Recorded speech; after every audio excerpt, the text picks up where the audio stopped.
Football ಲೋಕದ ಮಹಾಕುಂಭಕ್ಕೆ ಎಂದು ತೆರೆ ಬೀಳಲಿಕ್ಕಿದೆ. ಕೋಟ್ಯಾಂತರ ಅಭಿಮಾನಿಗಳು ಕಾತರದಿಂದ ಕಾಯ್ತಾ ಇರುವಂತಹ ಫಿಫಾ ವಿಶ್ವಕಪ್ 2026ರ ಮಹಾ ಫೈನಲ್ ಎಂದು ಅಮೆರಿಕದ ನ್ಯೂಯಾರ್ಕ್ ನ್ಯೂ ಜೆರ್ಸಿಯ ಮೆಟ್ಲೈಫ್ ಸ್ಟೇಡಿಯಂನಲ್ಲಿ ನಡೆಯಲಿದ್ದು, ಹಾಲಿ ವಿಶ್ವ ಚಾಂಪಿಯನ್ ಅರ್ಜೆಂಟೀನಾ ಮತ್ತು ಯುರೋಪಿಯನ್ ಚಾಂಪಿಯನ್ ಸ್ಪೇನ್ ತಂಡಗಳು ಪ್ರಶಸ್ತಿಗಾಗಿ ಸೆಣಸಾಡಲಿವೆ.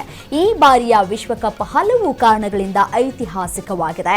ಇದೇ ಮೊದಲ ಬಾರಿಗೆ 48 ತಂಡಗಳು ಟೂರ್ನಿಯಲ್ಲಿ ಪಾಲ್ಗೊಂಡಿದ್ದು, ಫೈನಲ್ ಪಂದ್ಯ ಟೂರ್ನಿಯ 104ನೇ ಹಾಗೂ ಕೊನೆಯ ಪಂದ್ಯ ಕೂಡ ಆಗಿದೆ. ಈ ಫೈನಲ್ನ ಪ್ರಮುಖ ಆಕರ್ಷಣೆ ಏನಪ್ಪಾ ಅಂತಂದ್ರೆ, ಅನುಭವಿ ಲಿಯೋನೆಲ್ ಮೆಸ್ಸಿ ಮತ್ತು ಯುವ ತಾರೆ ಲಾಮಿನ್ ಯಮಾಲ್ ನಡುವಿನ ಪೈಪೋಟಿ. 39 ವರ್ಷದ ಮೆಸ್ಸಿ ವಿಶ್ವಕಪ್ ಇತಿಹಾಸದಲ್ಲಿ 3ನೇ ಬಾರಿ ಫೈನಲ್ ಆಡುವ ಮೊದಲ ಆಟಗಾರ ಎಂಬ ದಾಖಲೆಯ ಅಂಚಿನಲ್ಲಿದ್ದರೆ, 19 ವರ್ಷದ ಯಮಾಲ್ ತನ್ನ ಮೊದಲ ವಿಶ್ವಕಪ್ನಲ್ಲೇ ಇತಿಹಾಸ ಬರೆಯುವ ಕನಸಿನಲ್ಲಿದ್ದಾರೆ. ಅರ್ಜೆಂಟೀನಾ ಈ ಪಂದ್ಯವನ್ನ ಗೆದ್ರೆ ಸತತ 2ನೇ ಬಾರಿ ವಿಶ್ವಕಪ್ ಗೆದ್ದ ತಂಡ ಎಂಬ ಅಪರೂಪದ ಸಾಧನೆಯನ್ನ ಮಾಡಲಿದೆ.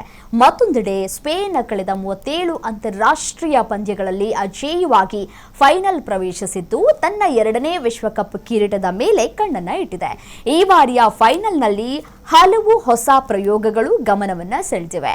ವಿಶ್ವಕಪ್ ಇತಿಹಾಸದಲ್ಲೇ ಮೊದಲ ಬಾರಿಗೆ ಹಾಫ್ ಟೈಮ್ ಮ್ಯೂಸಿಕ್ ಶೋ ಅನ್ನ ಆಯೋಜಿಸಿದೆ. ಪಂದ್ಯದಲ್ಲಿ ಸ್ಮಾರ್ಟ್ ಬಾಲ್ ತಂತ್ರಜ್ಞಾನ, ರೆಫ್ರಿ ಕ್ಯಾಮ್ ಹಾಗೂ ಹೆಚ್ಚುವರಿ ಸಮಯಕ್ಕೆ 6ನೇ ಬದಲಾವಣೆಯ ಅವಕಾಶವೂ ಕೂಡ ಇಲ್ಲಿ ಇರಲಿಕ್ಕಿದೆ. ನೋಡಿ, ಒಂದೆಡೆ ಮೆಸ್ಸಿಯ ಅನುಭವ, ಮತ್ತೊಂದು ಕಡೆ ಯಮಾಲ್ನ ಯುವ ಜೋಶ್. ಯುರೋಪ್ ಮತ್ತು ದಕ್ಷಿಣ ಅಮೆರಿಕದ ಪ್ರತಿಷ್ಠೆಯ ಕದನ ಕೂಡ ಹೌದು. ಹೀಗಾಗಿ ಫಿಫಾ ವಿಶ್ವಕಪ್ 2026ರ ಫೈನಲ್ ವಿಶ್ವ ಫುಟ್ಬಾಲ್ ಅಭಿಮಾನಿಗಳಿಗೆ ರೋಚಕ ಕ್ಷಣಗಳನ್ನು ನೀಡೋದಂತೂ ಖಚಿತ.